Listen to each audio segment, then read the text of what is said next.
You are listening to Comic Reflections, episode 241. I'm your host, Nicholas Prom. I'm Jeff Bonner, world's deadliest Nazi.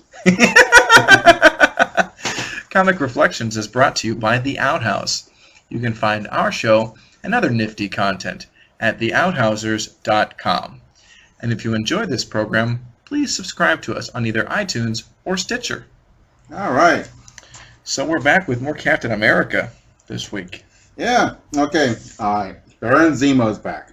Well, hang on. Let me get the credits before you do all that stuff. All right.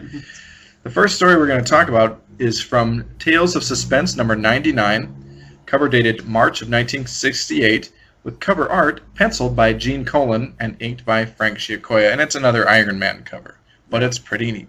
Yeah, this is actually this is the last issue of Tales of Suspense, because with number 100, it's renumbered, or it's retitled as Captain America. And it's, I think, Marvel's deal that they had with Cadence or Independent News or whomever, where they could only have like 8 or 10 titles a month, ended in 1960 at this time. And so they capitalized on that and took all their split books, and everyone in those got their own titles. Cool. Yeah. So, but anyway, the story in this issue is called The Man Who Lived Twice, written by Stan Lee, penciled by Jack Kirby, and inked by Sid Shores. Now go ahead. Okay. I understand the deal with resurrecting supervillains. They're Yeah. really cool, and people love them, and a good villain makes or breaks the story. Yeah. But why would Captain America be so shocked that Baron Zemo was alive? Because this happens to him every other day. Red Skull comes back from a certain death. Well, because he saw Zemo's corpse crushed under boulders. Yeah. It happened in the Avengers. He could live. Okay. All right. So, Plus, it's dramatic for him to be shocked. yeah, The that's shocking good. return of Baron Zemo. I guess he could. Oh, back from the dead again, huh? That would be me after 8 times of someone bringing villains back. So, Right. all right. Captain America and Panther, like Black Panther, are hauled up out of the pit they so carelessly stepped in last time. Okay. Let's see. Zemo has all his thugs. They bring them out of the pit. And the thugs, one of them says, with you two out of the way, there will be nothing to stop us. Isn't there something called the Fantastic Four and Spider-Man and Thor and the Avengers and The Hulk X-Men? and Yeah. X-Men? Did he miss a memo? Yeah.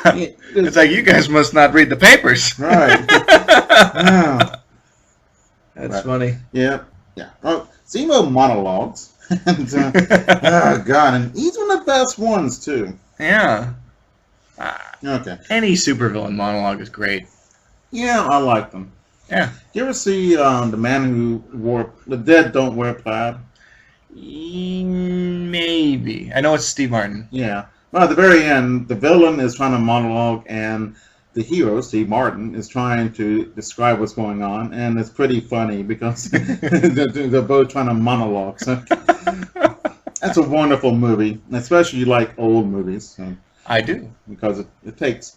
if you have not seen I mean, the it's movie. taking a shot at the film noir Right. genre. And yeah. it takes actual footage from old films and puts Steve Martin in them. Oh, And that's it's cool. really cool. It is awesome. I need to see this then. I don't think I have. Okay. All right. I like The Man with Two Brains, though. That's a good one. Yeah.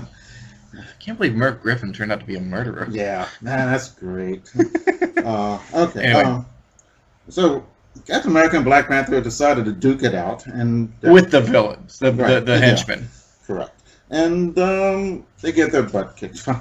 Well, they do pretty good, and then they use a hypno-light missile, which is so bright it knocks them out.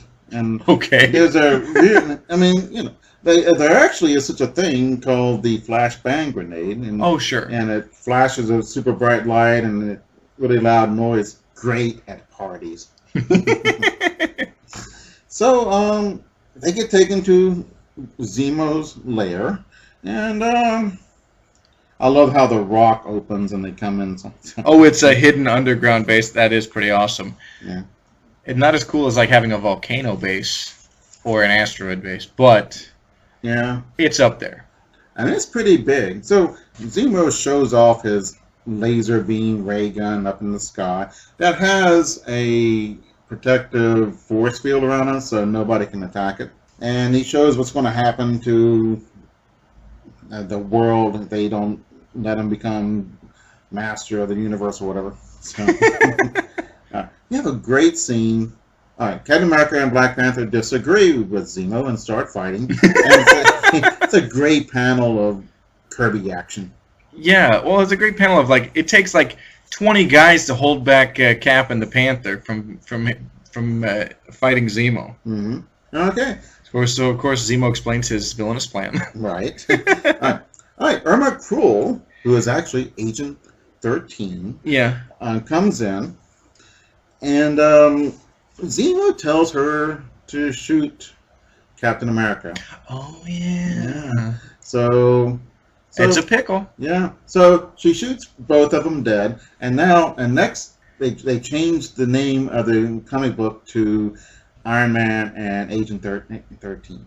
No. No, they don't. I'm not buying it. Okay. Well, we'll have to find out what really happens Next. in the next issue. Dun dun dun. It's pretty cool. I love Zemo's lair.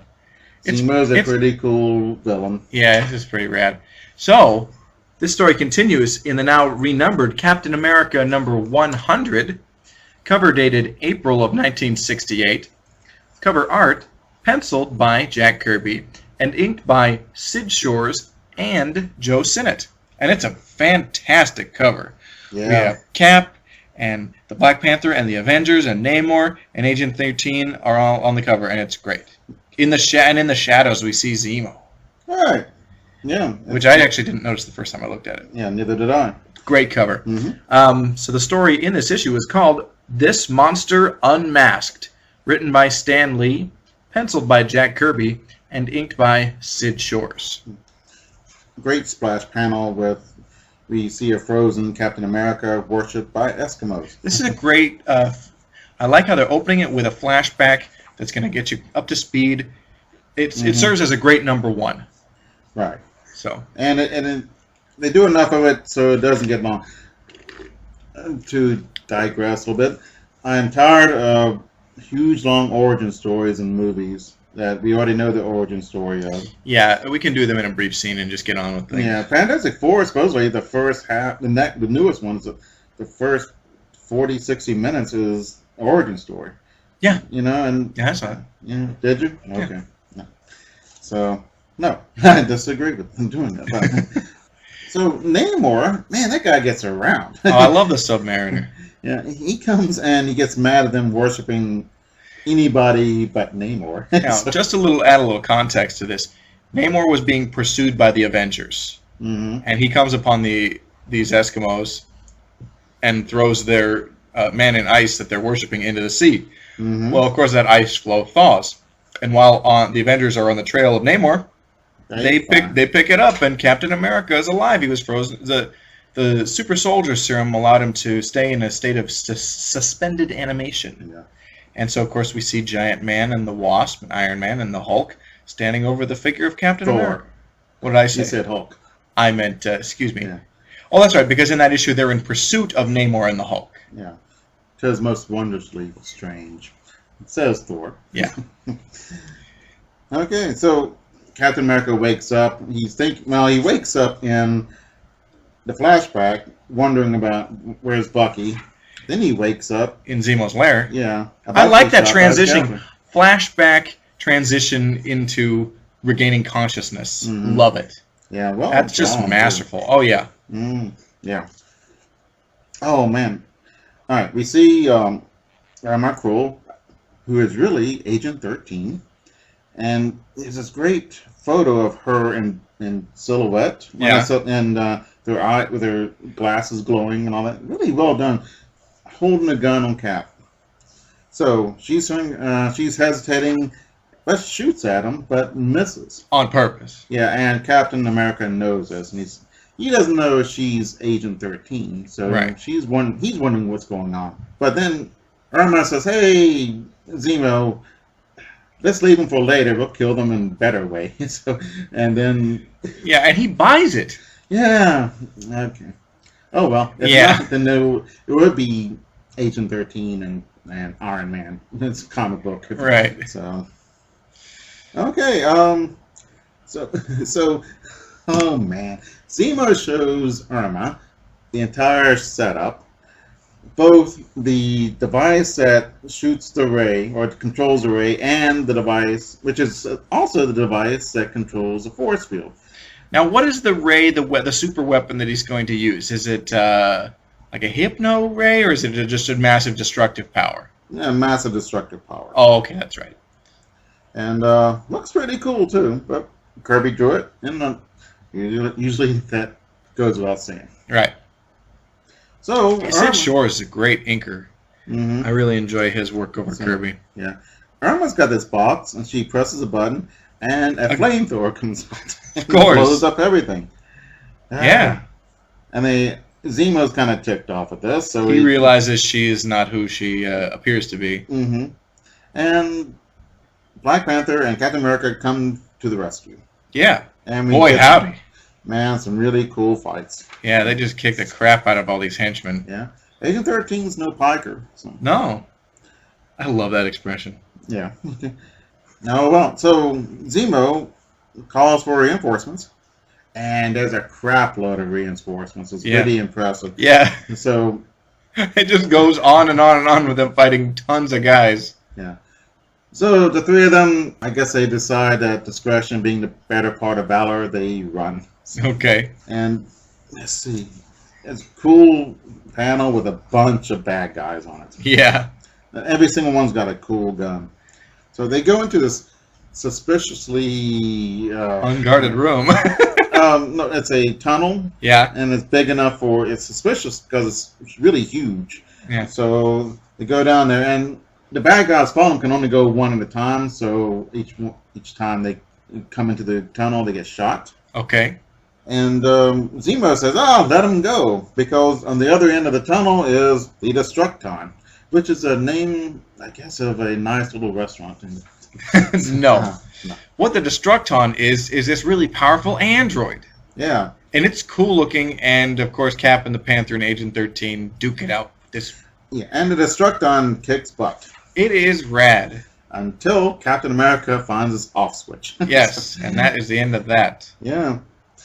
All right, so then Zemo comes by. Hey, destroy Destructon. That's not cool. I disagree with that. Yeah. And so Zemo tells him to everyone to shoot at him, and kill them. And Captain America says, "Wait, you're not even Zemo," and he takes off his cowl, and it's Zemo's driver.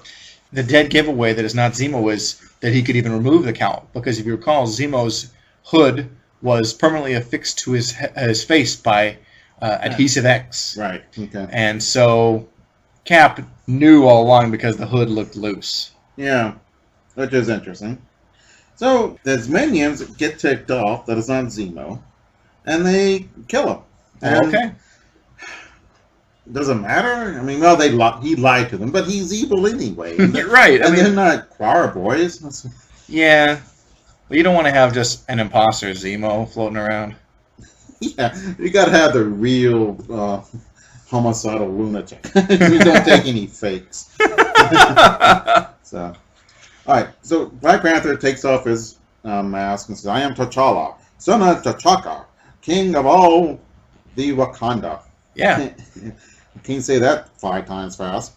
So, Captain America says, "Wow, he stands before them like a leader born, in whose veins the blood of chieftains flow." Yeah. Man, the Black Panther is rad. Mm-hmm. Indeed. I can't wait to see him in Civil War. Me too. The new Captain America movie is going to be sweet. Yep. So the minions surrender. They destroy the big ray gun, and they come back. So, but will Agent 13 and Captain America become a couple? I don't know. Yeah. We do get a quick cameo from Nick Fury and Dum Dum Dugan, Yeah. which is great. I always enjoy them. I like them better in S.H.I.E.L.D. than I did in Howling Commandos. Howling Commandos is just like too many, is just yucking it up like every second. And it's set in World War II. S.H.I.E.L.D., they get to play with lots of science fiction-y super gadgets, and I think there's just more things you can do with it. Not that World War II is lame or anything, Right. but I think it's just Sergeant Fury is almost like a beta test for that character, and then S.H.I.E.L.D. is like, oh, this is what we do with this guy. This is exciting. Plus, he's kind of like a duck out of water, because everyone else is bureaucratic. And he's just a great soldier. He's a very resourceful guy. And he'll tell her like it is. And same thing with... well, it's kind of like Nick Fury and the organization of S.H.I.E.L.D. It's kind of like The Thing and Reed Richards. Yes. That Richards kind of being S.H.I.E.L.D. and Ben being Nick Fury. Yeah. He's an every guy in this awesomely complex world. So. Right. That's cool. Yeah. So, pretty fun issue. On to the next, though. Let's talk about Captain America number 101, cover dated May of 1968. Cover art penciled by Jack Kirby and inked by Sid Shores with some alterations by John Romita Sr. And this cover is great. We've got the Cap facing off us against the Sleeper. Another Sleeper. The fourth Sleeper. And this the worst of the bunch, I think. Yeah. Yeah. No, I like this Sleeper the best of all. Yeah. So the story in this issue is called When Wakes the Sleeper, written by Stan Lee, penciled by Jack Kirby, and inked by Sid Shores. Okay. Great splash panel. It's Cap kicking ass. Yeah, with a gun on him. Hold on. Yeah. Yeah. He's fighting Werner von Krem. Krem means Crimea. Ooh, okay. So, I don't know if that means anything, but it sounds... It's probably coincidence. Teutonic. So, this guy's a Nazi war criminal, and Cap's trying to hunt him down. Yeah, and he does, and then he's about to be... Cap is rolling around with two of his henchmen, and Von Krem grabs his gun, is about to shoot him, when he's saved by Nick Fury.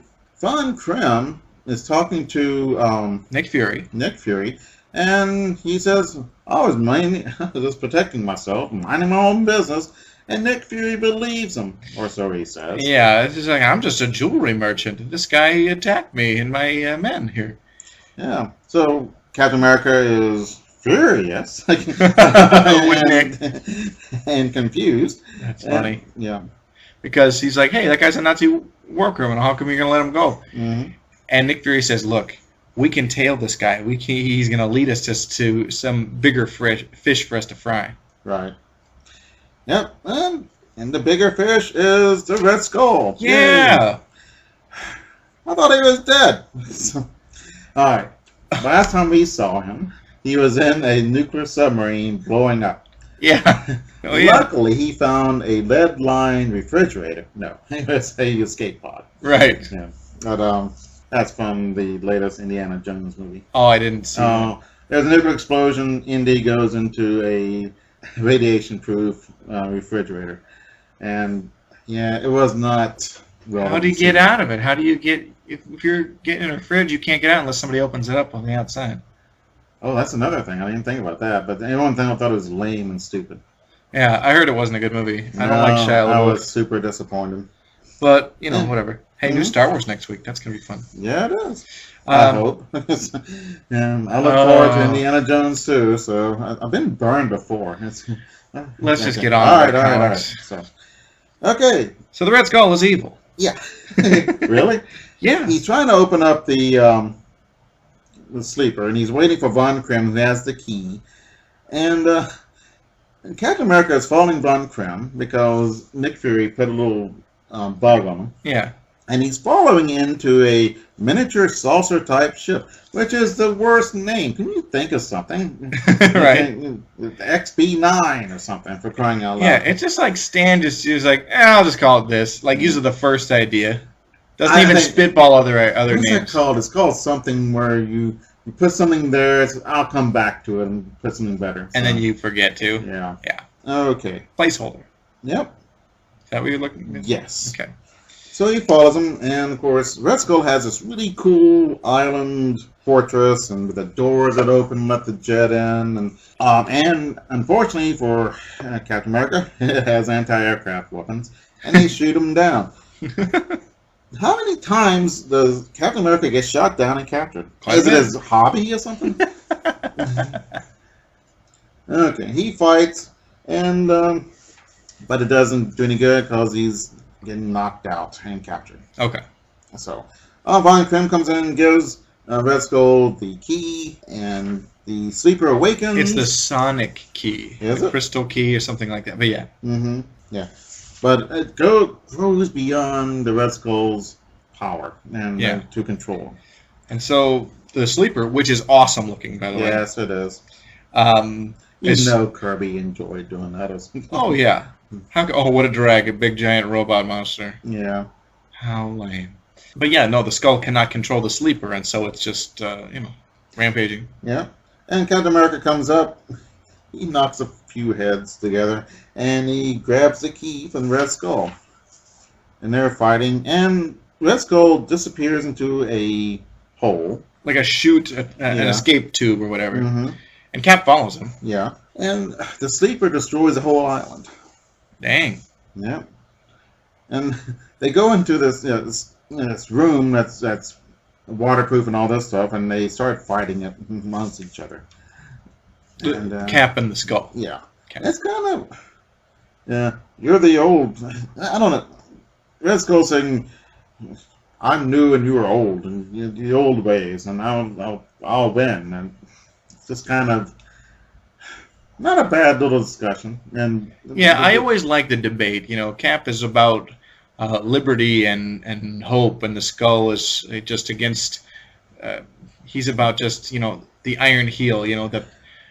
What is it? It's either from Jack London's Iron Heel or from 1984 by George Orwell. It says the future is like the picture of a boot stamping on a human face forever. Yeah, Orwell. Is it Orwell? Mm-hmm. Okay. I don't think it's 1984. I think he's writing about it. So now suddenly the sea comes in. So Captain America escapes, but Red Skull apparently dies.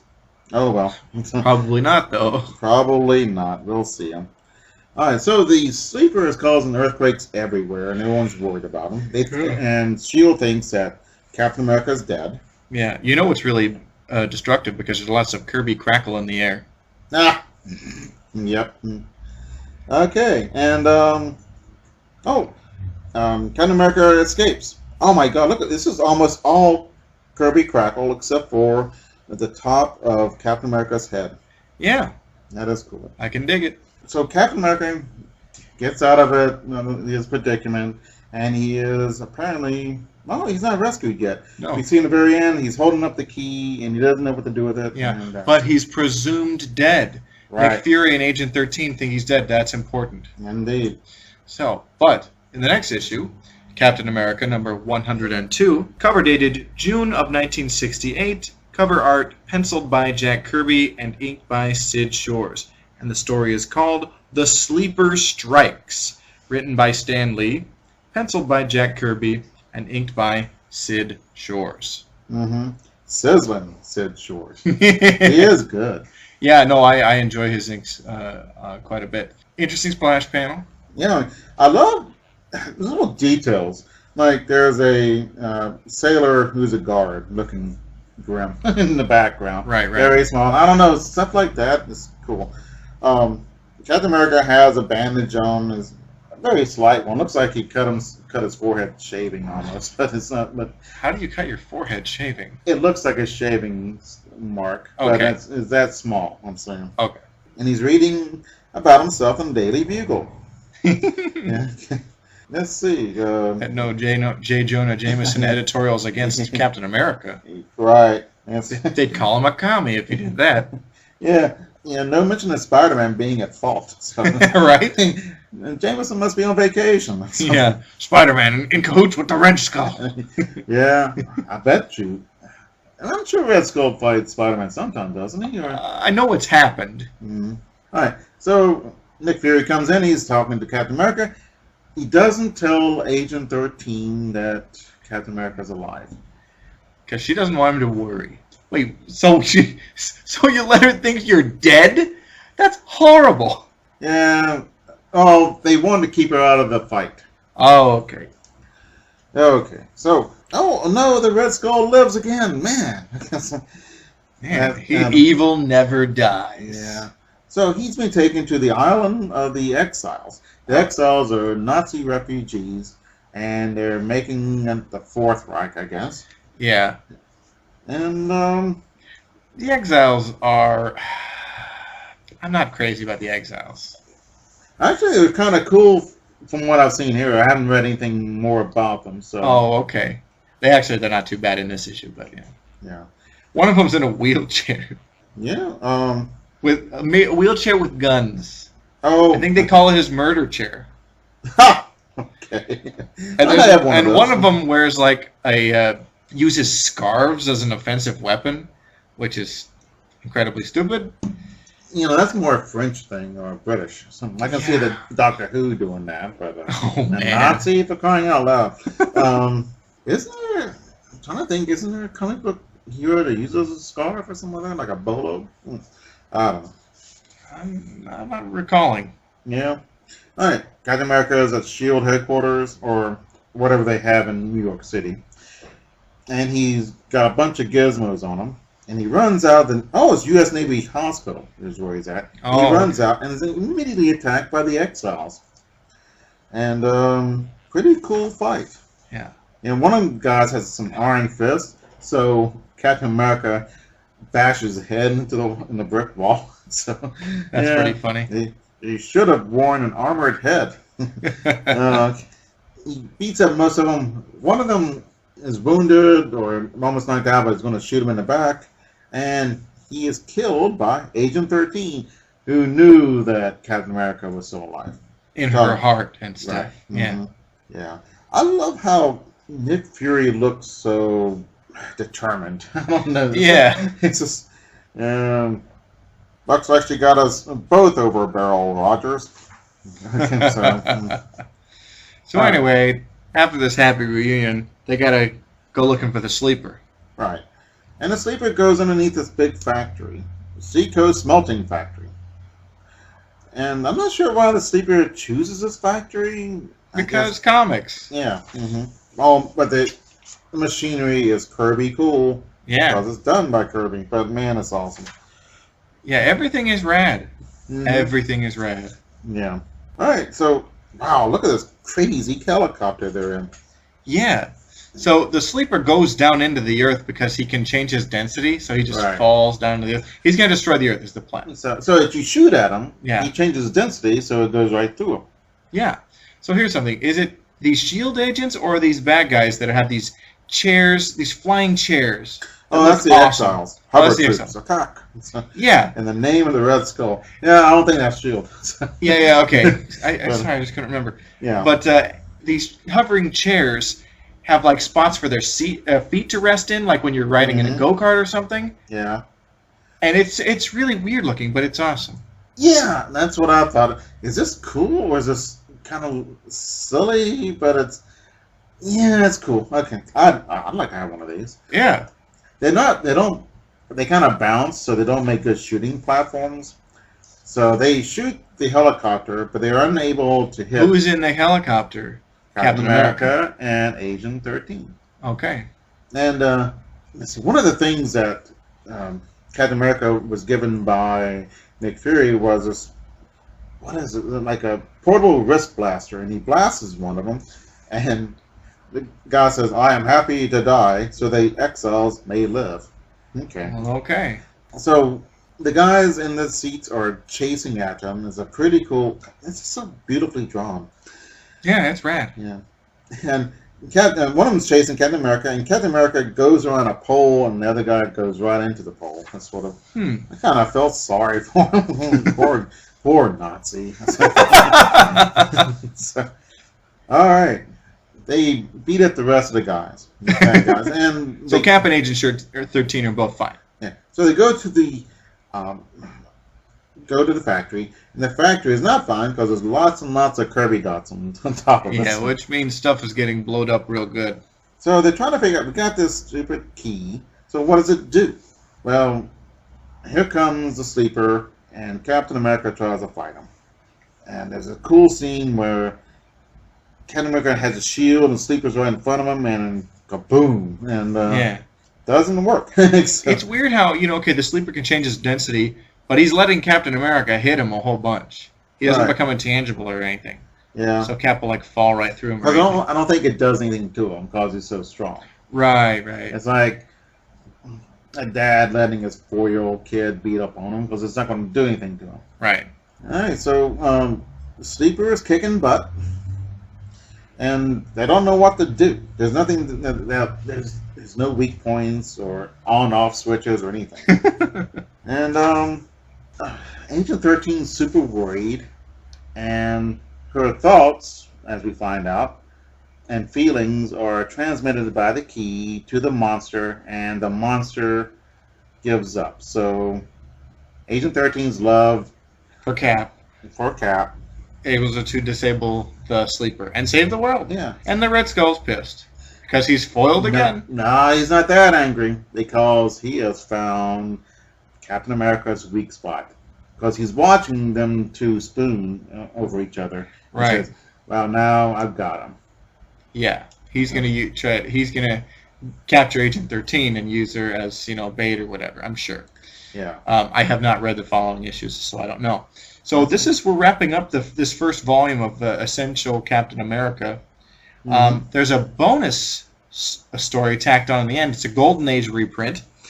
It's called The Terror That Was Devil's Island, and it's a reprint from Captain America Comics number 5 from way back in August of 1941. And it was written and drawn by Jack Kirby and Joe Simon.